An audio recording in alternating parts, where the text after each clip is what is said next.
Hello friends, எல்லாருக்கும் வணக்கம். இன்றைக்கி நாம் பார்க்க போகிறது ஃப்ரூட்ஸ் கஸ்டர்ட்.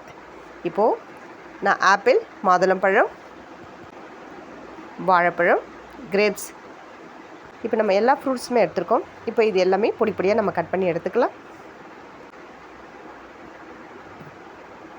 இப்போ வாழைப்பழமும் இது மாதிரி கட் பண்ணி எடுத்துக்கலாம். மாம்பழமும் இது மாதிரி தோல்லாம் சீவிட்டு நல்லா குட்டி குட்டியாக ஸ்லைஸ்லாம் இந்த மாதிரி கட் பண்ணி எடுத்து வச்சுக்கலாம். இது சம்மருக்கு இது மாதிரிலாம் செஞ்சு சாப்பிட்டா சூப்பராக இருக்கும். நீங்களும் உங்கள் வீட்டில் ட்ரை பண்ணுங்கள். ரொம்ப அட்டகாசமாக இருக்கும். இது ரொம்ப டக்குன்னு ஈஸியாகவும் செஞ்சிடலாம். நம்ம ஃப்ரூட்ஸு ஃபுல்லாக நம்ம கட் பண்ணி வச்சுருக்கோம். இப்போ நான் ஒரு பாத்திரத்தில் 1/2 லிட்டர் பால் அளவுக்கு ஊற்றிருக்கேன். அதை நல்லா காய்ச்சி எடுத்து வச்சுக்கலாம். இப்போது 2 ஸ்பூன் அளவுக்கு கஸ்டர்ட் பவுடர் எடுத்துருக்கேன். அதில் ஒரு 3 ஸ்பூன் அளவுக்கு பால் சேர்த்து நல்லா கரைச்சி விட்டுக்கலாம். பவுடராக போட்டோம்னா கெட்டியாகிடும். அதில் பால் ஊற்றி இது நல்லா கரைச்சி இப்போ நம்ம காய்ச்சி வச்சுருக்கிற பாலில் இதை நம்ம சேர்த்துக்கலாம். தேவையான அளவுக்கு சர்க்கரை சேர்த்துக்கலாம். உங்களுக்கு எவ்வளோ இனிப்பு தேவையோ அதுக்கேற்ற மாதிரி சேர்த்துக்கோங்க.